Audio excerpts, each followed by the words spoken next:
Eu quero conversar com vocês hoje sobre o recorte de exatamente um mês desse time atual do Santos. Então vamos puxar aí lá do comecinho de abril até agora. Então vamos lá. Meus amigos, o Santos venceu sabe quantas partidas nesse período de aproximadamente um mês aí? Uma partida contra o Atlético Mineiro, se a gente considerar, né, do dia, hoje nós estamos no dia 8 de maio, se a gente puxar do dia 8 de abril até o dia 8 de maio, o Santos venceu apenas uma vez uma partida aí contra o Atlético Mineiro pelo Campeonato Brasileiro, jogando na Vila Belmiro, jogando em casa, venceu por 1-0. Tirando esta vitória contra o Galo, que também, há que se dizer, tá muito mal das pernas no Campeonato Brasileiro, na temporada como um todo. Outro dia eu assisti aí um pedaço do jogo do Galo, tava empatando com um time horroroso lá na Copa Sul-Americana, depois de sair ganhando de 2-0. Então, assim, são dois times que preocupam muito aí pra temporada. Então, a vitória do Santos contra o Atlético no Campeonato Brasileiro não quer dizer também grandes coisas, não. O Santos fez bons jogos nesse período? Eu acho que assim, fez até, se a gente considerar principalmente os resultados, sim. Mas se a gente considerar o desempenho, nem tanto. Então, fazendo esse recorte aí com vocês, o que a gente teve, né, desse período aí de um mês? Se a gente puxar lá no dia 8 de abril, o Santos perdeu para o Deportivo Cuenca na Copa Sul-Americana, lá no Equador. Uma partida onde o Santos jogou muito mal, enfim, até um áudio vazado do Cuca, não sei se vocês vão lembrar, que falava assim, né, que o Cuca chegou a comentar no momento com os caras ali tipo numa espécie de pausa, né, de hidratação. Meu, como é que vocês não podem perder esse jogo, não dá pra perder esse jogo. E eles conseguiram perder o jogo. E aí, eu quero conversar sobre o padrão do Santos nesse último mês. E qual é esse padrão? É um padrão de esgotamento físico absoluto a partir do intervalo das partidas. Então, depois desses dois jogos que eu comentei com vocês, que foi a derrota para o Cuenca no Equador e a vitória contra o Atlético, o Santos ou empatou ou perdeu. Então, assim, não teve mais vitória, só empates e derrotas, né? Mas mais empates. O Santos empatou muito, e principalmente depois de estar na frente, né, nas suas partidas, na maioria dessas partidas. Então vamos lá. O Santos teve 2 empates contra os coitadinhos do Recoleta, que é um time que não tem assessoria de imprensa, é um time que não tem scout, não tem uma estrutura, se bobear, de clube da Série D do Brasil. Acho que se você puxar aí a Portuguesa, deve ter mais estrutura do que o Recoleta, mas com certeza, tá? A Briosa deve ter mais estrutura do que o Recoleta. Não estou exagerando, eu estou falando uma coisa muito séria aqui. E o Santos conseguiu empatar 2 vezes com esse time. 2 vezes com esse time. Além disso, como eu falei, tiveram bons jogos. Se você considerar o resultado, sim, o Santos fez um empate contra o Coritiba num jogo que estava pior, né? Um jogo que foi equilibrado até pela Copa do Brasil jogando em casa. O resultado, ok, poderia acontecer.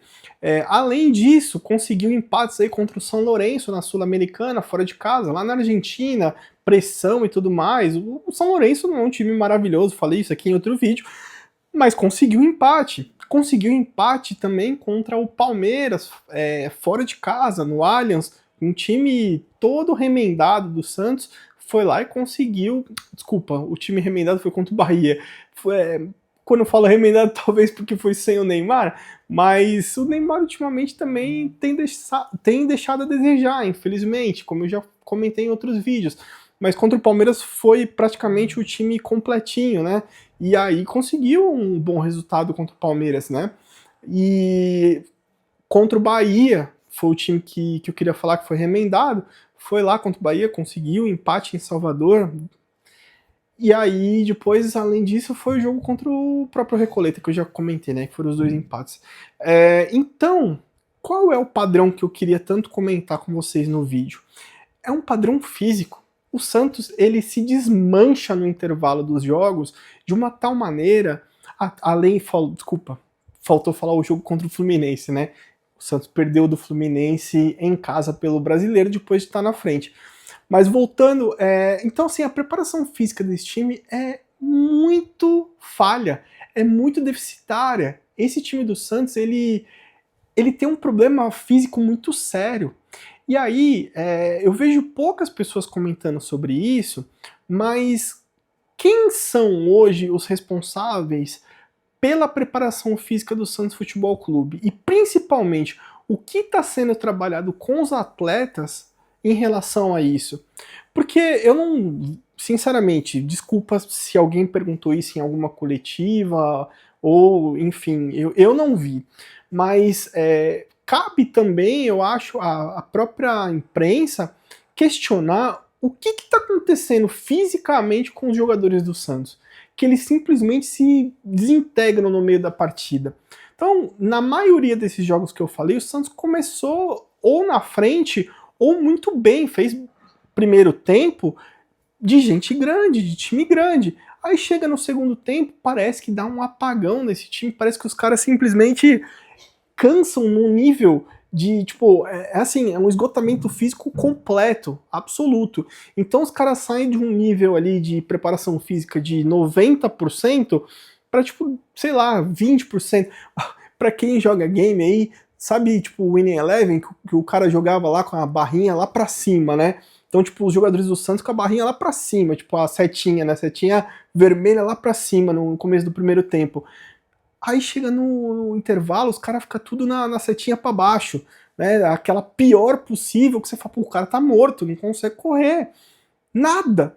Absolutamente nada. Então, assim, o que está sendo trabalhado com esses atletas nos treinamentos, né?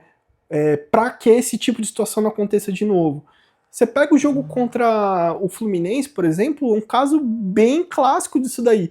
O Santos jogando bem, ganhando o jogo, aí trava e simplesmente para. Esse último jogo contra o Recoleta, mesma coisa. O jogo contra o Bahia, cara, acho que é o melhor dos exemplos em relação a isso, né? Ganhando de 2-0, o time bem tal, acabou. Passou o intervalo, o time voltou, parecia um time, assim, cara, de um monte de velho cansado, parecia um time de master, entendeu? E aí você pega o jogo contra o Palmeiras, a mesma coisa. O time começa bem, faz um primeiro tempo muito bom contra o Palmeiras, né? Acuou o Palmeiras, aí chega no intervalo, os caras simplesmente, assim, desintegram. Não tem outra palavra para falar. O time parece que acaba. E aí, o Palmeiras empurrou o Santos para defesa, fez o gol, e por mais 5 minutos ali, o Palmeiras viraria o jogo com tranquilidade. Porque o Santos tinha morrido. Você pega um caso muito clássico nesse elenco desse tipo de performance, é o Roleiser.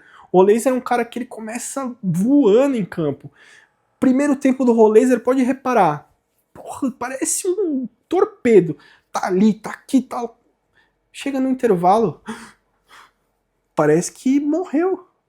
Então, o que está acontecendo com esses jogadores? Eu queria muito perguntar aí para a comissão técnica do Santos, né? Infelizmente eu não tenho acesso à assessoria de imprensa, mas se tiver algum jornalista do Santos aí que consiga assistir esse vídeo, por favor, coloquem essa pergunta aí para os nossos queridos auxiliares técnicos, preparadores físicos, para o Cuca.